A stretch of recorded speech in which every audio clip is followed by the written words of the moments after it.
Hello friends, today we will discuss प्रधानमंत्री विकसित भारत रोजगार योजना PMVBRY।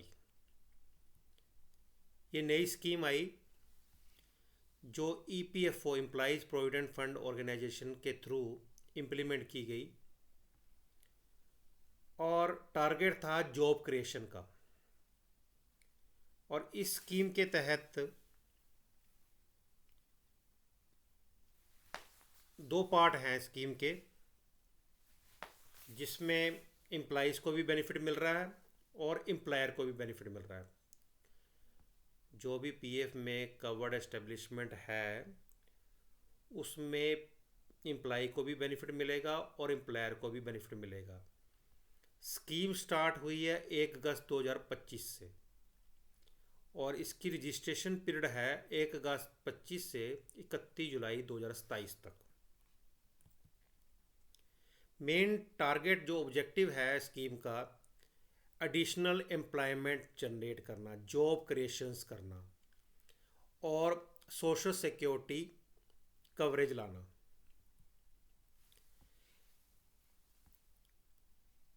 इस स्कीम में एम्प्लॉइज़ को कैसे बेनिफिट मिलेगा? सबसे पहले 1 अगस्त 25 के बाद जो भी एम्प्लॉय ज्वाइन करेगा किसी एस्टेब्लिशमेंट में जिसकी सैलरी अप टू 1 लाख तक है, ये पार्ट ए जो सा है ये सिर्फ फर्स्ट टाइमर के लिए, उससे EPFO यानी गवर्नमेंट द्वारा 15,000 रुपया 2 इंस्टॉलमेंट में दिया जाएगा।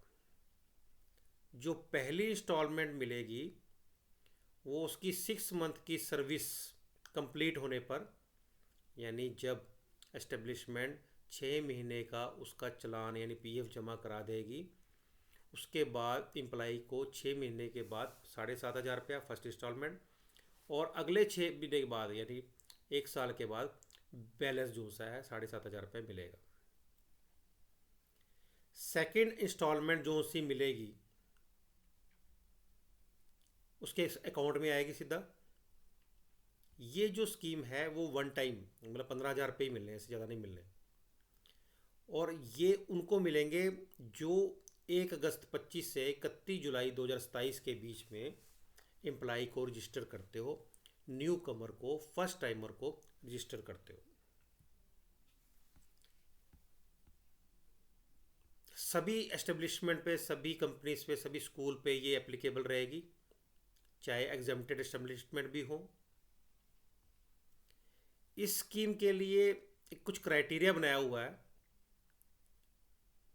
एडिशनल एम्प्लॉइज कितने ऐड करें कि उनको बेनिफिट मिले, तो उसमें एक बेस लाइन बनाई हुई है कि अगर किसी एस्टेब्लिशमेंट में 50 से कम एम्प्लॉई हैं तो उनको कम से कम 2 एडिशनल एम्प्लॉई अगर ऐड करते हैं तो उनको बेनिफिट मिलेगा स्कीम का। 2 से ज़्यादा तो जितनी मर्जी कर सकते हैं, लेकिन उस एस्टेब्लिशमेंट में अगर 50 से कम एम्प्लॉई हैं तो कम से कम 2 और मैक्सिमम की कोई लिमिट नहीं है। लेकिन अगर किसी एस्टेब्लिशमेंट में 50 से ज़्यादा एम्प्लॉई हैं, पहले से बेस लाइन की बात कर रहे हैं, तो उसको कम से कम 5 एडिशनल एम्प्लॉई ऐड करेंगे तब उसको बेनिफिट मिलेगा। और 6 मंथ तक कंटिन्यू उसकी एम्प्लॉयमेंट जो सी है रहनी चाहिए। जो एडिशनल एम्प्लॉई है वो फर्स्ट टाइमर होगा या रीज्वाइनी होगा। रीज्वाइनी मतलब किसी कंपनी में काम कर रहा है और यहाँ पर आके दूसरी कंपनी में उसने जब ज्वाइन करा तो उसको भी फर्स्ट टाइमर मानेंगे। तो रीज्वाइनी और फर्स्ट टाइमर जो सा है वो एडिशनल एम्प्लॉई माना जाएगा। पार्ट ए में हमने बताया कि एम्प्लॉई को 15,000 रुपये मिलेगा साल के अंदर 2 इंस्टॉलमेंट में। और वो एम्प्लॉई कौन सा होगा? फर्स्ट टाइमर होगा या, और उसको 2 इंस्टॉलमेंट में पैसे मिलेंगे, 7,500 रुपये पहले 6 महीने बाद और अगले 7,500 रुपया अगले 6 महीने बाद। पार्ट बी में जब हम बात कर रहे हैं तो एम्प्लॉयर को क्या फ़ायदा होगा, कंपनी वाले को क्या फ़ायदा होगा, तो उसमें एक स्लैब बनाई है इंसेंटिव की कि अगर किसी की 10,000 से कम तनख्वाह वाला कोई बंदा एम्प्लॉयर रखता है या कंपनी में ज्वाइन करता है तो उसको 1,000 रुपया पर मंथ एम्प्लॉयर को मिलेगा, यानी साल का 12,000 रुपया। अगर 10,000 से 20,000 के बीच में कोई एम्प्लॉय रखा जाता है तो उसको 2,000 रुपया लमसम यानी साल का 24,000 रुपये मिलेगा। अगर 20 से 1 लाख तक की सैलरी वाला कोई बंदा रखता है तो मैक्सिमम 3,000 पर मंथ यानी साल में 36,000 मिलेगा। ये जो इंसेंटिव है 2 साल के लिए, इंसेंटिव का जो पीरियड है ये 2 साल का है सभी सेक्टर के लिए, लेकिन अगर कोई मैन्युफैक्चरिंग सेक्टर है तो उसको ही 4 साल तक बेनिफिट मिलेगा। जो बेनिफिट है वो सीधा उसके बैंक अकाउंट में आएगा। इसमें फिर कॉमन फीचर दोबारा एस्टेब्लिशमेंट को बताते हैं स्कीम का कि सभी एस्टेब्लिशमेंट जो भी पीएफ में रजिस्टर्ड है चाहे वो एग्जेम्प्टेड भी हो उस पर ये स्कीम लागू है, उसका बेनिफिट ले सकते हैं। कम से कम 6 मंथ का पीरियड जो सा है एम्प्लॉयमेंट होनी चाहिए। Establishment registered with EPFO more than 12 month, average number. अब बेस लाइन जो पीछे में हमने बताया था कि अगर 50 से कम है किसी के पास एम्प्लाई तो 2 कम से कम ऐड करेंगे तब बेनिफिट मिलेगा स्कीम का। 50 से ज़्यादा हैं तो कम से कम 5 ऐड करेंगे तब बेनिफिट मिलेगा, मैक्सिमम की कोई लिमिट नहीं है। ये जो 50 वाली फिगर है वो कैसे लेंगे, उसे बोलते हैं बेस लाइन। बेस लाइन के लिए उन्होंने बताया कि average number of employees 12 previous month के वो लेंगे अप टू जुलाई 2025 तक। जुलाई 25 तक 12 मंथ का प्रीवियस एवरेज लेंगे और उसको मानेंगे कि ये 50 से कम बन रहा है या 50 से ज़्यादा बन रहा है।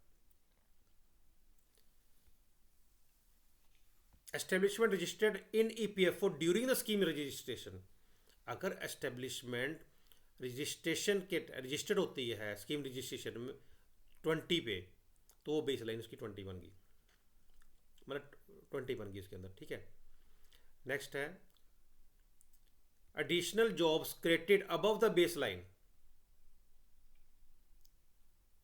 If base line employment is less than 50 employee. ये वही बात दोबारा से आ गई, अगर 50 से कम एम्प्लॉई हैं तो कम से कम 2 एडिशनल जॉब देनी पड़ेंगी, अगर 50 से ज़्यादा एम्प्लॉई हैं तो कम से कम 5 एडिशनल जॉब देनी पड़ेंगी। उसके बाद आगे जो आप कि सारे एम्प्लॉइज अप टू 1 लाख तक वेजिस तक इस स्कीम का बेनिफिट ले सकते हैं। दूसरा एनी मतलब एम्प्लॉई वही रहेंगे जो फर्स्ट टाइमर रहेंगे, जिन्होंने 1 अगस्त 25 के बाद ज्वाइन किया है, एम्प्लॉई वही रहेंगे। फर्स्ट टाइमर की बार बार डेफिनेशन दे रखी है, any employee who joins the establishment 1/8/25 के बाद और कंट्रीब्यूशन उनका received for the first time in the EPFO, उनका कंट्रीब्यूशन फर्स्ट टाइम रिसीव हुआ है, बेनिफिट उन्हीं को मिलेगा, फर्स्ट टाइमर को ही मिलेगा।